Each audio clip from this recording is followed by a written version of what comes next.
Bueno, el título del mensaje de esta noche es Un colaborador de Cristo. Y vamos a empezar leyendo el capítulo 6 de Daniel, el verso 1, donde vamos a ver el ejemplo del estilo de vida del profeta Daniel, que nos va a ayudar ya de por sí dar la primera imagen de lo que es un hombre o una mujer, lo mismo, que trabaja para Dios o que es un instrumento de Dios, que no es cualquier cosa, sino tiene características muy especiales. Y Daniel es el mejor ejemplo de esto, o uno de los mejores ejemplos, no diría el único, pero sí uno de los mejores ejemplos de esta calidad de ser humano necesaria para ser un hombre, un colaborador o colaboradora de Dios. Ya avanzado en años, ya Daniel siendo un hombre grande, habiendo pasado por los tres, Nabucodonosor, padre, hijo y nieto, se encuentra él en el reino de Darío, el persa, y allí Darío tuvo una idea. Ya Daniel venía trabajando en el palacio del rey, ya desde jovencito, ya siendo un hombre grande, anciano o maduro, seguía trabajando con los diferentes reyes, en este caso Darío. Y dice que pareció bien a Darío constituir sobre el reino 120 sátrapas que gobernasen en todo el reino, y sobre ellos tres gobernadores, de los cuales Daniel era uno, a quienes estos sátrapas diesen cuenta para que el reino fuese perjudicado. Pero Daniel mismo era superior a estos sátrapas y gobernadores porque había en él un espíritu superior, y el rey pensó en ponerlo sobre todo el reino. Entonces los gobernadores y sátrapas buscaban ocasión de acusar a Daniel en lo relacionado al reino, mas no podían hallar ocasión alguna o falta, porque él era fiel, y ningún vicio ni falta fue hallado en él. Amén. Una breve oración, ¿sí? Padre, ayuda a toda aquella persona que escuche este mensaje para que se haga de tu verdad y del espíritu que también Daniel tenía, para que pueda resplandecer su vida en este mundo donde quiera que esté, para que también sea una persona fiel. Padre, te encomiendo mi vida como predicador, la de todos los que oyen, como sabios de oído dócil, para que todos y cada uno de nosotros recibamos tu verdad para ser edificados y fortalecidos en fe, para tu gloria. Decimos juntos, amén. La idea de Darío era delegar la autoridad, está muy bien, y hacerlo de manera tal que los diferentes grados uno pudiese estar supervisando a los de abajo, y naturalmente, como es una pirámide de autoridad o de mando en los gobiernos, es así. En todo asunto social tiene que haber un gobierno. Lamentablemente los seres humanos, recuerden esto, los seres humanos no somos como las hormigas. ¿Vieron las hormigas? ¿Las hormigas cómo funcionan? Con un comandante, jefe y sargento, teniente. No. Las hormigas funcionan por un instinto que Dios pone en esos pequeños insectos. Funcionan y hacen cada una cumpliendo su tarea. No sé cómo se comunican entre ellas, pero algo se dicen cuando se chocan, ¿vieron? Seguramente los que las observaron vieron cómo trabajan dedicadamente, ordenadamente y de manera persistente y constante hasta que hacen desastres verdaderamente a nuestro parecer. Al de ellas, por supuesto, es fantástico el trabajo, ¿no? Pero, ¿qué voy? Que ellas no tienen de una estructura de control, sino que se mueven todas bajo una norma, la de las hormigas. Bueno, en el reino de los hombres no funciona eso. Ya vieron que ningún grupo social puede estar sin liderazgo, se necesita un liderazgo. Ahora, el liderazgo debe tener cualidades. Nos hemos dado cuenta a lo largo de la historia que los liderazgos autoritarios duran un tiempo hasta que los terminan matando, asesinando o sacando, corriendo uno para ponerse otro más autoritario que él. Después están los liderazgos flojos, que son influenciados por cualquier viento, que son dominados por las voces del entorno, que son gobernados por las voces de los que están alrededor y son títeres. Y también vemos el tercer caso de liderazgos que tienen autoridad derivada de un superior o de Dios directamente y que al mismo tiempo su autoridad proviene de la capacidad de dar ejemplo a los demás. Daniel era uno de estos, que generaba confianza él a su entorno, a tal punto, conociendo en gran medida Darío seguramente la trayectoria de Daniel, los comentarios de los compañeros o de los que fueron objeto de presa del reino medo-persa, ¿no?, que cayó sobre Babilonia, sacando a Nabucodonosor y su descendencia del trono y gobernando sobre ese imperio. De esta manera vemos que Daniel es observado por Darío de la misma manera que fue observado ya desde el principio por Nabucodonosor, que era un hombre, según se dice, fiel, al punto que no solamente era fiel, sino muy capaz.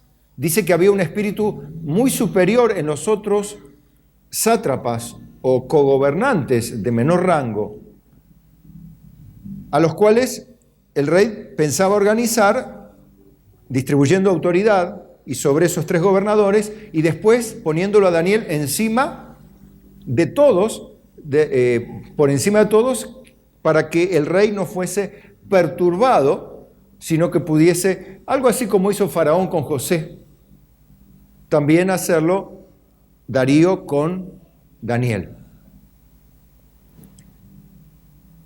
Daniel tenía esta particularidad, era un hombre muy estudioso, inteligente, capaz en todas sus tareas. Esto es número 1. Por supuesto, alguno puede decir, bueno, pero yo no soy un hombre, una persona intelectual.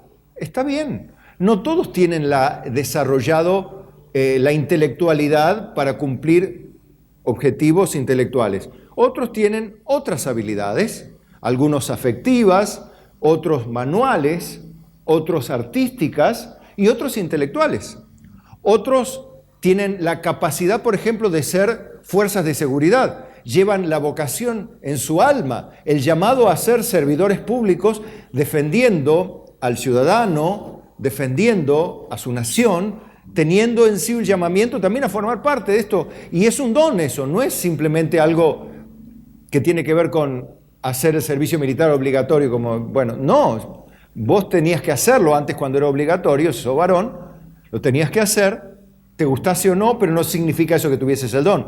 Ahora, hay muchas personas dentro de las fuerzas militares que tienen el don y de saber estar bajo autoridad y de ser buenos soldados, buenos pilotos o buenos marinos. Daniel era un hombre que fue joven y desde su juventud evidenció gran capacidad intelectual, muchas veces por sobre sus compañeros jóvenes. Y aún siendo grande, esto prevaleció todavía a través del tiempo y Daniel tenía esta capacidad. Él era un hombre que tenía gran capacidad, inclusive por sobre los demás. La Biblia dice había un espíritu superior. No era que Daniel tenía algo místico arriba, sino que significa espíritu superior, significa que tenía una manera de pensar mucho más avanzada, una velocidad de cálculo, de observación, que era un talento nada místico, algo que muchos hombres tienen en la actualidad también. Pero hay una particularidad que no muchos hombres tienen en la actualidad hoy. La particularidad era que Daniel, cuando de hecho fue puesto en jaque políticamente por los sátrapas, generando una mentira o queriendo atrapar a Daniel en otra cosa que no fuese las cuestiones del reino, porque no había en Daniel, dice, ni falta ni vicio alguno. ¿Qué es un vicio? Un vicio es algo que me controla, algo que me domina a mí, algo que está en el ámbito de la naturaleza humana y que me domina y que produce cierto daño, por eso se llama vicio. Daniel no tenía nada que lo dominaba, él dominaba su naturaleza humana por la gracia de Dios y por la inteligencia que había en él. Él sabía que más vale dar que recibir, seguramente más vale prevenir que curar, podría decir. Algunas personas no previenen nada, simplemente se lastiman por su propia ingenuidad. La Biblia dice, ¿no?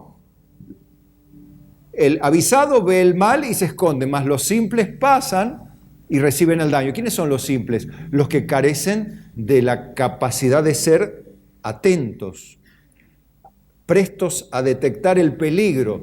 Los simples no, los simples son ingenuos, no se dan cuenta de nada y viene el peligro y los arrolla y los destruye o los lastima.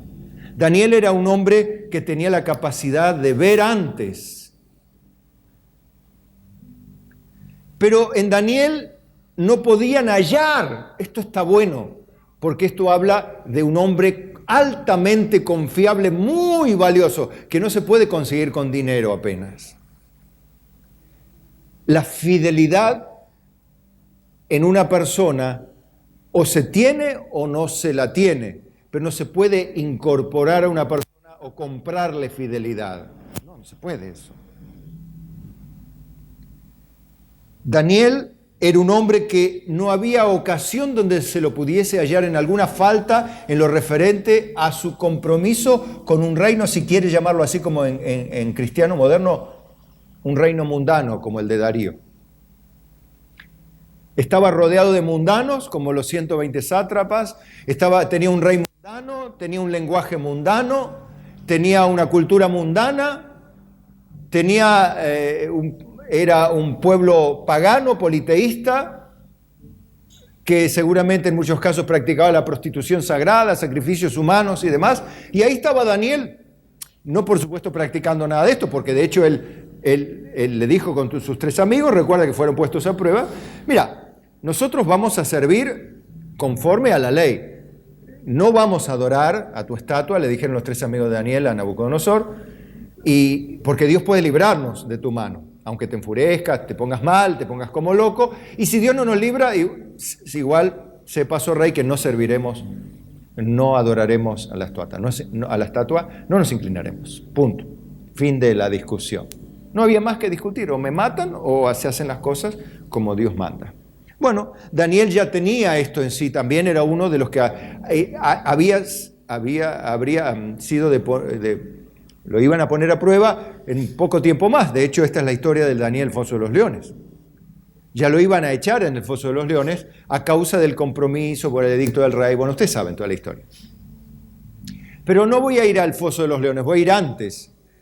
Porque tal era la envidia que sentían esta gente, que tuvieron que generar una falsa acusación o una acusación, una trampa política para de alguna manera hacerlo morir a Daniel. Fíjese qué hombres malvados. Por supuesto, después ellos cosecharon lo que sembraron, porque fueron ellos los que fueron tirados al foso de los leones, no solo ellos, sino también sus hijos, su familia, sus mujeres, todo. Pagaron el pato, no solo ellos, sino sus familias también. Esto habla muy comúnmente también que pasa lo mismo en toda área del mundo. Lo que hacen mal los padres, terminan muchas veces pagándolos los hijos, la familia, las mujeres, los esposos, según el caso. Por eso es tan importante la familia cristiana bien constituida, porque es la única forma de mantenerse en medio de un mundo tan malvado, tan pecador, tan violento.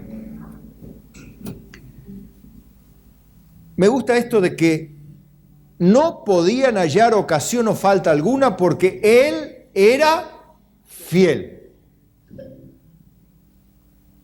Y ningún vicio ni falta fue hallado en él. ¿Sí? Daniel es un hombre que oraba, un hombre que estaba siempre dependiendo de Dios. Él tenía esta costumbre, al punto que lo vemos en la última figura, lo vemos haciendo la práctica que él tenía siempre. En su ventana, mirando a Jerusalén, él miraba a Dios, miraba a la presencia del Señor más bien, y oraba, y esto cuenta de que aún en los peores tiempos, cuando se le prohibía depender de Dios, él siguió dependiendo de Dios. ¿Y cómo le fue? Bien. Bien. Él hacía eso siempre. No significa que vos tenés que abrir tu ventana y mirar hacia Jerusalén. No. Vos, yo, tenemos que mirar a Cristo. Espiritualmente hablando, no importa que sea en la iglesia, en la casa, de noche, en la cama, sentado en el taxi, en el banco, en el almacén, no importa, pero a Cristo, dependiendo de Cristo, siendo fiel por Cristo y dando cuenta de esto. Máxime aún si somos o queremos ser colaboradores de Dios. Si queremos ser gente que usa el reino de Dios para beneficiarse, como se predica en términos modernos, aunque siempre lo hubo, de llamar a la gente a mamar del reino de Dios y no servir al Dios del reino, que es muy diferente. Por supuesto que vamos a encontrar de eso, pero no va a ser el formato de Dios. Dios, y vemos en Daniel para esto, vemos un requisito especial que atraviesa a todas las edades, que atraviesa todas las generaciones y que hasta hoy llega ese mismo requisito para ser un hombre o una mujer usada por Dios con fines de comunicar algo. Daniel era un profeta, no era un soldadito, era un hombre que comunicaba el mensaje de Dios. Hoy nosotros no somos profetas, pero pregunto, ¿comunicamos el mensaje de Dios? ¿Cómo se llama en una frase el mensaje de Dios hoy? El Evangelio de la gracia de Cristo. Ese es el mensaje que comunicamos hoy, que somos llamados a comunicar y a través de él a ser discípulos a todos los países, a todas las naciones, a todos los miembros del mundo y de los que se arrepintieren, ayudarlos a crecer en la fe. Bueno, pero les voy a mostrar de este requisito que Daniel cumplía y cumplió toda su vida. Se lo voy a mostrar cómo se repite en la Biblia como un requisito, diga conmigo, necesario. Ya le voy a decir por qué necesario, obviamente porque la Biblia lo dice, pero usted lo va a leer. El requisito para un apóstol. Primera de Corintios 4:1. Dice, así pues téngannos los hombres por servidores de Cristo y administradores de los misterios de Dios. Ahora bien, si nos tienen como administradores de los misterios de Dios, ¿qué es administrador de los misterios de Dios? Y bueno, un apóstol es un comunicador de aquel misterio que se revela a través del mensaje del Evangelio a la humanidad y aún a los principados y a las potestades, a través de la iglesia, y los apóstoles que instruyen a la iglesia le comunican a los principados y potestades superiores cuál es el plan final de redención de Dios, cosa que Dios no comunicó directamente ni a los demonios ni a los ángeles, sino a través de la iglesia lo comunica a los ángeles caídos y a los ángeles celestiales. ¡Qué privilegio!, ¿no? Bien. Ahora, estando en semejante responsabilidad, dice, se requiere de los administradores, los que están dando y entregando en todo lugar la revelación de Dios o administrando los misterios de Cristo. Son frases sinónimas. ¿Por qué? Porque son misterios antes de revelar el Evangelio y misterios para los ángeles antes de que la iglesia lo revelase. Sigue siendo un misterio para el mundo, el misterio de Dios y de Cristo, para el mundo que no conoce a Cristo, pero los apóstoles y la iglesia ahora, conociendo el mensaje, es una administradora de los misterios o de la verdad revelada de Dios. Pero ¿cómo se requiere que sea hallado el administrador? fiel. Diga conmigo, fiel. Se requiere que sea fiel. Sea hallado fiel. ¿Qué significa? Porque uno puede decir que se requiere que sea fiel. Y otra manera de decirlo es, se requiere que sea hallado fiel. Cuando uno dice hallado fiel significa que otras personas tienen que encontrarlo también fiel. No basta con decir, no, pero yo soy fiel. No, es que no es suficiente que prometas ser fiel. Los demás dicen y deben decir que vos sos fiel, como en el caso de Daniel. Daniel no decía, pero yo soy fiel, yo soy fiel, yo soy fiel. Yo voy a ser fiel, yo voy a cumplir, yo me comprometí, yo firmé, yo dije que sí. No. No decía eso, sino que el mismo rey observó que Daniel era fiel. ¿Se dan cuenta la diferencia? Una cosa es prometer para adelante y otra cosa es que los demás digan, no, fulano es fiel. Primera de Corintios 3:9 dice, porque nosotros somos colaboradores de Dios. Los administradores de Dios son colaboradores de Dios. Y vosotros sois labranza de Dios, hablando a la iglesia, ¿no? Edificio de Dios.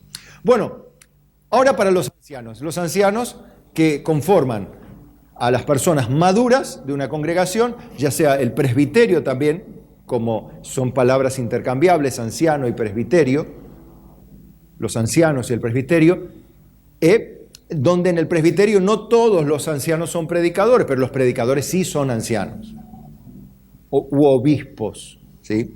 Bueno, dice en Tito, capítulo 1, verso 5, le dice Pablo a Tito, le escribe, por esta causa te dejé en Creta para que corrigieses lo deficiente y establecieses ancianos en cada ciudad, así como yo te mandé.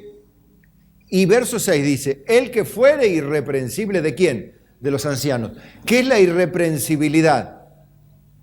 ¿Es santidad absoluta sin ningún pecado? ¿Es una persona perfecta como un ángel? No. En términos bíblicos, la irreprensibilidad es la condición en la cual un ser humano vive donde no se le puede apuntar la práctica de un pecado notable.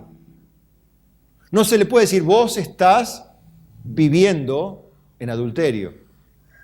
Eso es ser reprensible. Una persona que está practicando algún pecado es una persona reprensible. Una persona que vive guardándose del pecado es una persona irreprensible. ¿Sí? No quiere decir que el irreprensible no peque, pero no practica el pecado, y mucho menos en público. Entonces, dice, marido de una sola mujer y que tenga hijos creyentes que no estén acusados de disolución ni rebeldía. Y otra vez, mire esta palabra, porque es necesario que el obispo sea irreprensible, como administrador de Dios también. Es un colaborador de Dios, es un administrador de las verdades de Dios, que da la verdad, alimenta con la verdad al pueblo, encamina con la verdad a los hijos de Dios. Pero es necesario que sea como, más allá de los otros, ¿no? Que también son requisitos. Marido de una sola mujer, significa que sea casado con una sola persona, ¿no? Y que tenga hijos creyentes, que no estén acusados de disolución ni de rebeldía. Pero voy a marcar esta palabra porque es la que atraviesa todas las edades, es que no tenga mancha y que sea hallado como fiel también. No soberbio, no iracundo, no dado al vino, no pendenciero, no codicioso de ganancias deshonestas, sino hospedador, amante de lo bueno, sobrio, justo, santo, dueño de sí mismo, retenedor de la palabra, fiel, tal como ha sido enseñada, para que también pueda exhortar con sana enseñanza y convencer a los que contradicen. Un anciano que enseña, porque hay ancianos que trabajan en predicar y enseñar, dice la Biblia, ¿no? Había otros que no, pero había otros que sí, otros que gobernaban, pero no eran maestros y predicadores. Pero no importa, a lo que voy es que el que trabaja en predicar y enseñar debe retener fielmente la palabra. No puede alegremente hablar lo que salga de su corazón, sino que tiene que ser fiel y debe ser un hombre irreprensible y fiel a las Escrituras. Para que pueda, ¿qué? Combatir con los argumentos del error y convencer encima a los que contradicen. Porque si se ponen dos personas reprensibles a discutir por una doctrina, lo más probable es que salgan los dos abollados y ninguno de los dos salga convencido de los argumentos del otro, porque uno se va a acusar mutuamente y con razón. Porque le va a decir uno, ¿y vos qué me vas a venir a hablar a mí si vos sos esto, y esto, y esto, y esto? Y el otro va a decir, ah, sí, vos a mí, mirá quién habla, y vos esto, esto, esto y esto. Entonces, ¿quién va a ganar ahí? Nadie. No puede nunca ganar una persona a Cristo porque no tiene peso su palabra. Eso le pasa hoy a los políticos de hoy. No son congruentes sus hechos con lo que dicen. Su estilo de vida no es congruente con lo que dicen, con lo que mandan. Haz lo que yo digo y no lo que yo hago. Un papá que es así, no espere que sus hijos sean rectos, sino que van a terminar haciendo lo que el papá dice, cuando el papá los ve, y cuando el papá no los ve harán lo que ellos hacen.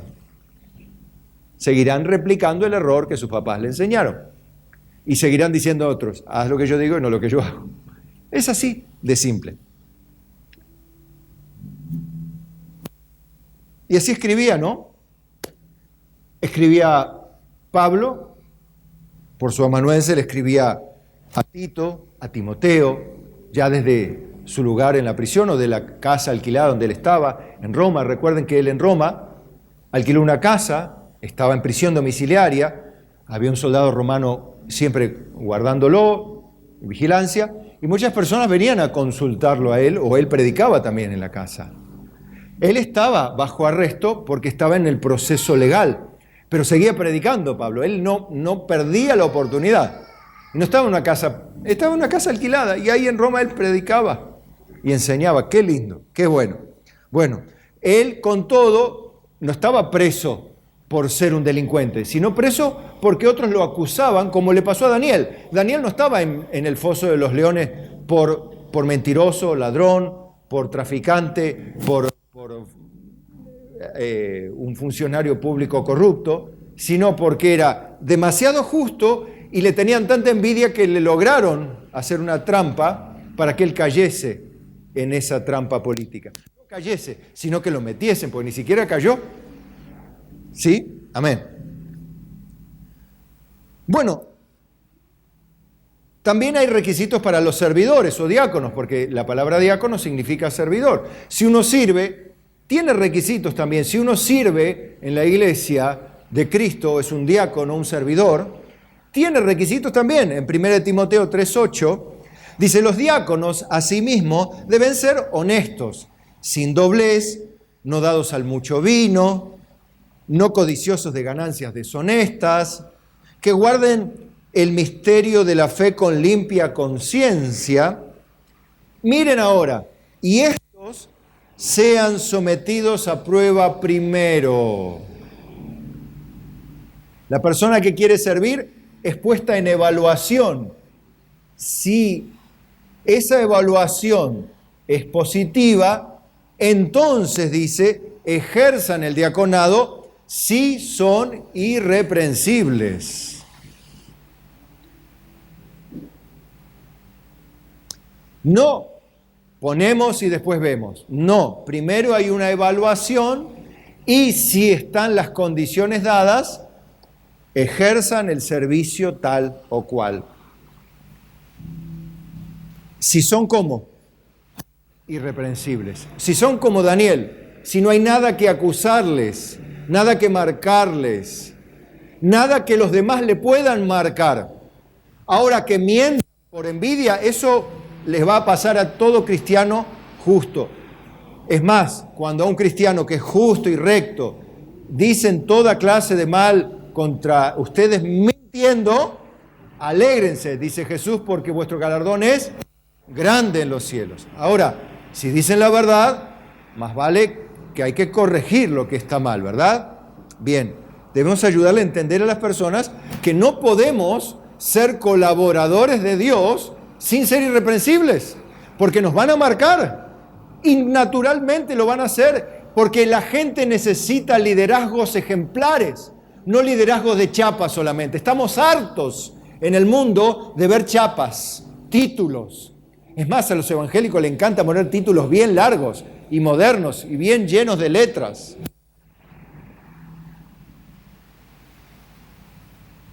Las mujeres, asimismo, sean honestas, no calumniadoras, sobrias, sino fieles en todo. Las mujeres también deben ser fieles en todo.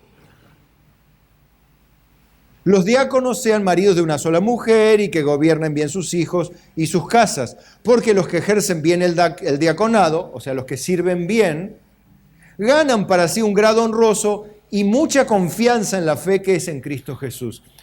Claro, lo mismo que a Daniel. ¿Cómo Daniel se ganó la confianza? Porque él decía, no, yo soy fiel, o porque todos los demás lo veían fiel. Ahí está el punto. Los demás lo tienen que ver fiel. Los demás lo tienen que evaluar. No la persona evaluarse a sí misma, sino los demás, los que no tienen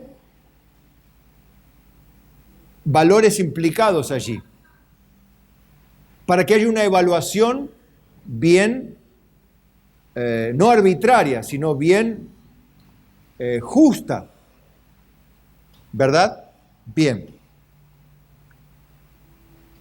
Es más, dice, bueno, pero yo no soy un diácono, una diaconisa, soy una persona que colaboro. Bueno, segunda de Timoteo 2:1, hay un requisito para el que enseña a otros, por ejemplo. Miren cómo esta misma calificativo, esta misma cualidad, sigue atravesando a las personas.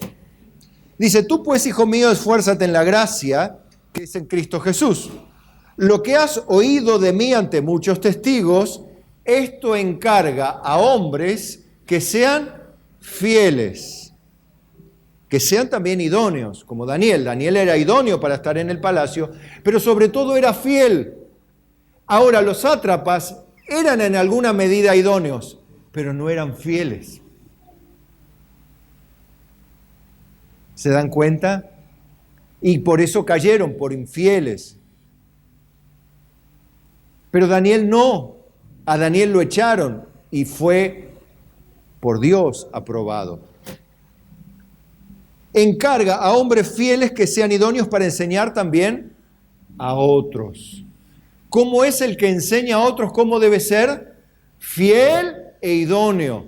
Si tiene la idoneidad, bien, buenísimo, pero si no tiene la fidelidad o la irreprensibilidad, no puede.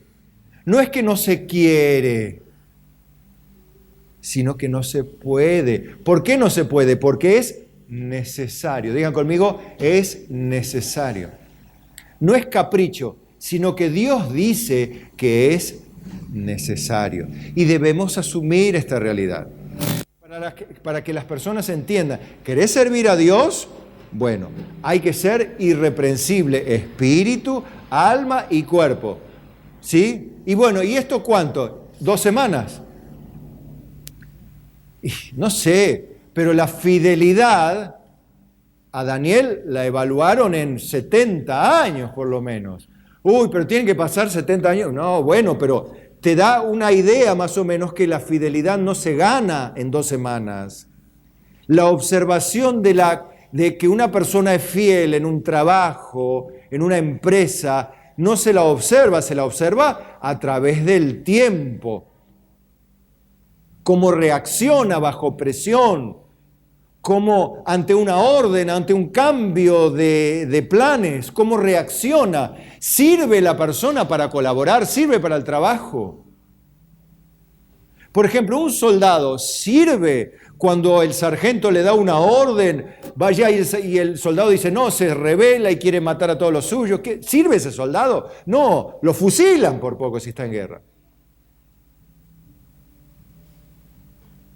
Evidentemente, en un combate se necesita más que fidelidad. Se necesita gente que tenga el corazón de acero. Y la Biblia enseña, a Timoteo le dice, sufre penalidades como buen soldado de Jesucristo. Perdón. O sea, Timoteo, que tu corazón debe ser de acero ante las penalidades. Debe mantenerse ahí fiel a pesar de todo. Porque en los cumpleaños todos estamos contentos. Ahora, gozarse en las adversidades en Cristo Jesús, no por la adversidad. Nadie se pone alegre porque es un tiempo de adversidad. La adversidad no le hace feliz a ningún ser humano, ni a Cristo tampoco le hizo feliz que lo cuelguen en la cruz, ni que lo aborrezcan, ni que lo dejen solo. Él fue varón de dolores, experimentado en quebranto. Ahora el gozo de él, el gozo puesto delante, por eso padeció la cruz y menospreció el oprobio. Por el gozo que tenía adelante, el gozo de estar relacionado con el Padre, ese gozo del Señor era su fuerza, no el gozo de los padecimientos. Los padecimientos no le dan gozo a nadie. El que estés en una enfermedad, en un tiempo de prueba, en un tiempo de adversidad, eso no te hace feliz a ningún ser humano. Es una irracionalidad decir que estoy feliz porque estoy puesto a prueba. No, es mentira. Es una frase evangélica, pero no es verdad. Es mentira. Uno está en angustia cuando está puesto a prueba. Ahora, se goza en el Señor porque sabe que Él es fiel, porque Él está con nosotros, porque Él determina nuestros tiempos, nuestra vida. Él pone límites a nuestros enemigos, al tiempo de la prueba. Él nos mete en el fuego, Él nos saca del fuego. Él nos hace pasar por las aguas, por el fuego, hace cabalgar hombres sobre nuestra cabeza y luego nos saca abundancia. Pero eso lo hace Él, no lo determinamos nosotros. Nosotros lo queremos determinar. Bueno, hasta hoy es la prueba, decimos. ¿Quién te dijo? Dice, faltan 2 meses todavía. ¡Wow! Pero nosotros somos así, le queremos decir a Dios cómo tiene que hacer las cosas. Entonces cuando Dios, lo único que tenés que hacer es el milagro. Casi que pensamos decir, solo di la palabra, Señor, y mi criado sanará. Bueno, pero ese no es el caso, ese fue un caso. Puede ser que el Señor diga, solo di la palabra, Señor, y cambia todo. Claro, puede ser, pero quizá ese es el plan y la voluntad de Dios en ese aspecto particular para tu vida. No sé, quizás sí, quizás no. Depende de sus planes soberanos, porque nuestros pensamientos no son sus pensamientos. Son más altos los suyos, como es el oriente, el occidente está lejos, así también nuestros pensamientos de los de Dios, nuestros planes de los de Dios están lejos como el cielo de la tierra. Requisito para un esclavo cristiano. ¿Cuántos son esclavos aquí? Pero de Cristo. ¿Pero esclavo de hombres? No. Ahora sí, empleados quizá, o puesto en relación de dependencia, bueno, hasta ahí llego. Ahora ya como esclavo, no. Bueno, pero había tiempo donde la esclavitud era legal. No era la voluntad de Dios, pero era legal.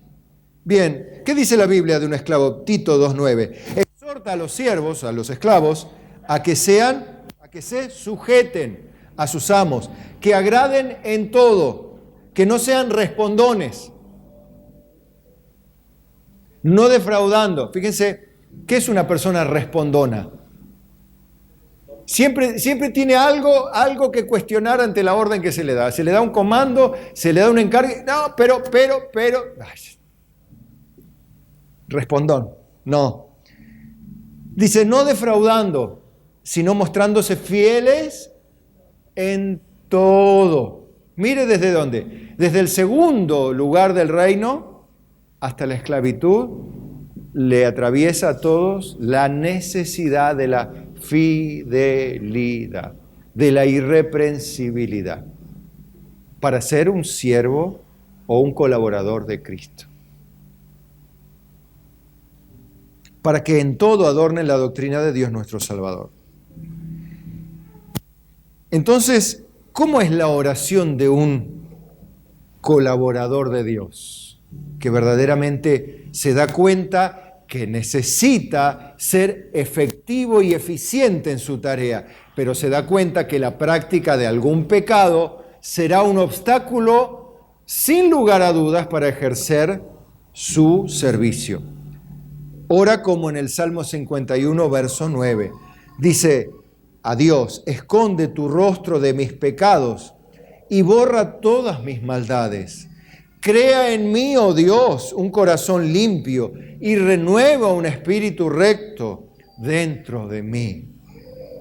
No me eches de delante de ti y no quites de mí tu Santo Espíritu. Vuélveme el gozo de tu salvación y espíritu noble me sustente. Y ahora viene el resultado.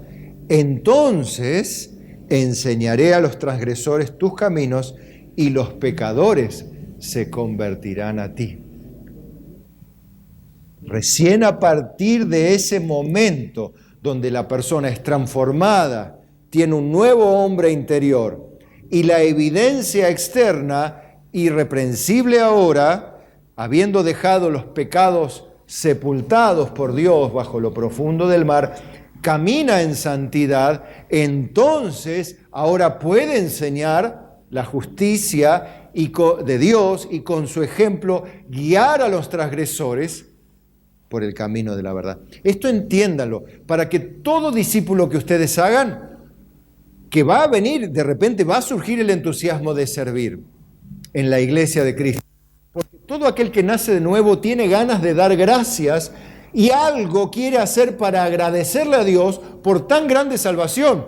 Pero le vas a tener que aclarar en el proceso de discipulado que una persona que debe estar expuesta debe ser irreprensible, debe ser fiel y tiene que tener la idoneidad. Yo no me puedo poner a dirigir la música, yo, Carlos, porque no soy músico, no tengo la idoneidad para ser músico, no puedo ponerme a dirigir música si no evidencio superioridad musical con otros. Cualquiera toca de oído, cualquiera canta el feliz cumpleaños. ¿Quién no lo cantó algún día el feliz cumpleaños? Cualquiera agarra con las baquetas y golpea la batería. Ahora que le salga un ritmo es otra cosa. Yo más bien diría, va a salir barullo, pero no un ritmo, una base sobre la cual se pueda montar alguna música. Sabiendo que la batería en este caso muchas veces es la base a través de la cual la percusión donde se monta la melodía y la música, ¿no? Pero el ritmo y el compás dependen de los golpes uniformes y en tiempo correcto de la batería. Bien, bueno, no voy a hablar más de música porque no sé, son las pequeñas cosas que sé, pero le doy un ejemplo. Después de todo, mire, cuando usted diga yo soy cristiano, no parece. Quiero que vea esta fotito. ¿Qué le sugiere ese árbol ahí? ¿De qué será? ¿Cómo se da cuenta que es un manzano? Ay, por las manzanas, dice. Y sí. Es obvio que usted se da cuenta que es un manzano, los que no ven de lejos se acercan ahí y van a ver las manzanas. Son las Red Delicious. Sí, las Red Delicious. Bueno, ahora, ¿cómo se da cuenta usted que es un manzano? Y por las manzanas que tiene. Pues si fuese por la hoja, yo ni por el tronco tampoco. A no ser que me digan, bueno, te voy a llevar a una plantación de manzana y estemos en medio de la temporada donde no hay manzana y yo vea los árboles, bueno, pero si debe ser un manzano, si está en un manzanal, debe ser un manzano. Pero yo deduzco, pero no sé. Ahora, por eso las personas dicen, bueno, si va a la iglesia debe ser cristiano. No sé. Pero si va a tu iglesia, sí, pero el hecho, porque a mí me dicen, no va a tu iglesia, sí, pero no sé. Yo, la verdad, tiene áreas muy oscuras, fulano de tal, como para decir que es cristiano. Porque me dice, va a tu iglesia, me dice, sí, bueno, pero yo no pongo la mano ni el calefactor por él. Ni en la ladera. ¿Por qué? ¿Y por qué? Y porque no le veo la evidencia externa, que es el fruto del Espíritu en su vida, que habla de el fruto de Dios y en su carácter y la fidelidad, la irreprensibilidad. Es más, Lo dice Dios de una manera clara en Lucas 6:43. No es buen árbol el que da malos frutos, ni árbol malo el que da buen fruto. Porque cada árbol se conoce por su fruto, lo acabamos de practicar. Pues no se cosechan higos de los espinos, ni de las zarzas se vendimian uvas, ni de las peras del olmo se sacan peras, ni del manzano se sacan mandarinas. No, del manzano se sacan manzanas, y del cristiano se saca el fruto del Espíritu de Cristo. El hombre bueno, del buen tesoro de su corazón, saca lo bueno. Y el hombre malo, del mal tesoro de su corazón, saca lo malo, porque de la abundancia del corazón habla la boca. Simple. ¿Está? ¿Cuál es la palabra, la característica que atraviesa a todos los niveles de servicio? La fidelidad, la irreprensibilidad. Desde Daniel hasta el esclavo más sencillo. Y esto, por supuesto, tiene una recompensa eterna, pero también, de la otra forma, tiene tristes consecuencias eternas. Las dos las voy a decir porque Cristo enseña las dos. Mateo 24:45, donde vemos un siervo que cumple con sus responsabilidades, es bienaventurado. Caso contrario, es el más triste de los casos. Habiendo tenido la oportunidad de ser un siervo fiel, termina más condenado que los no condenados por hacer nada. ¿Quién es, dice Jesús, pues el siervo fiel y prudente, al cual puso su Señor sobre su casa para que les dé el alimento a su tiempo o a tiempo? Bienaventurado aquel siervo al cual cuando su Señor venga le haya haciendo así. ¿Cómo? Dando como siervo prudente y fiel y prudente, cumpliendo la responsabilidad de alimentar a sus consiervos de manera oportuna y responsable. Y responsable, no irresponsable. Feliz de aquel siervo, porque cuando su Señor venga y le haya haciendo así, dice: de cierto os digo que sobre todos sus bienes le pondrá. Lo mismo que le pasó a Daniel. Cuando vino Darío y vio a Daniel, lo iba a poner sobre todo. Lo mismo.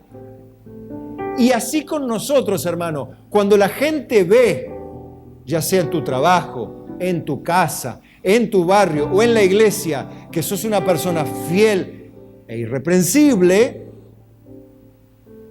te van a poner, nos van a poner, infeliz de vos. Bienaventurado el siervo fiel y prudente. Pero si el siervo malo dijera en su corazón: mi Señor tarda en venir, y comenzare a golpear a sus consiervos y aún comer y beber con los borrachos, vendrá el Señor de aquel siervo en día que éste no espera y a la hora que no sabe, y lo castigará duramente y pondrá su parte con los hipócritas. Allí será el lloro y el crujir de dientes. Fíjese que ser un siervo de apariencias es terriblemente peligroso. Porque Dios no los va a llamar siervos, los va a llamar hipócritas, porque parecían siervos, pero no eran siervos. No eran colaboradores de Dios, eran colaboradores de Satanás. ¿Por qué, pastor? Y porque Jesús dijo: el que no junta conmigo, desparrama. Fíjense qué persona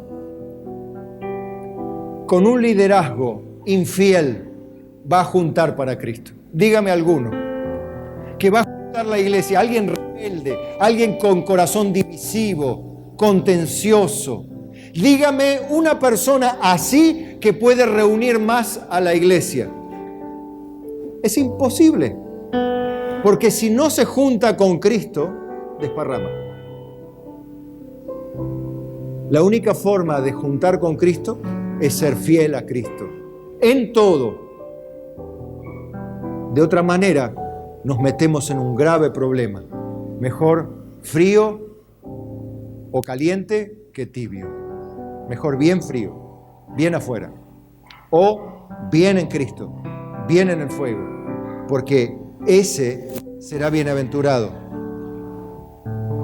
Será un siervo como fiel y prudente. Que cuando su Señor venga, Jesús dijo, de cierto te digo, que sobre todos sus bienes le pondrá. Amén. Oramos. Amén. Señor, gracias por tu palabra que nos hace tan bien. Nos capacita para desear y anhelar lo mejor, para servirte más y mejor. Ayúdanos, Padre, a ser siervos fieles y prudentes. Ayúdame, Señor, como un supervisor santo y ejemplar, a seguir trabajando con un corazón limpio, una conciencia limpia. Ayuda a cada uno de mis hermanos que quieren colaborar a tener una conciencia limpia, un corazón puro. Una vida que se nota que es cristiana, que todo el mundo dice que es cristiana, porque sus hechos lo revelan. Ayúdame, Señor, para que todo el mundo vea que tuyos somos. Ayúdame a mí y a cada uno de nosotros. Ayuda a mi esposa, a mis hijos, ayuda a mis hermanos, a sus hijos y a toda tu iglesia a ser más como tú. Te lo pido humildemente, Señor, en el nombre de Jesucristo, y decimos todos...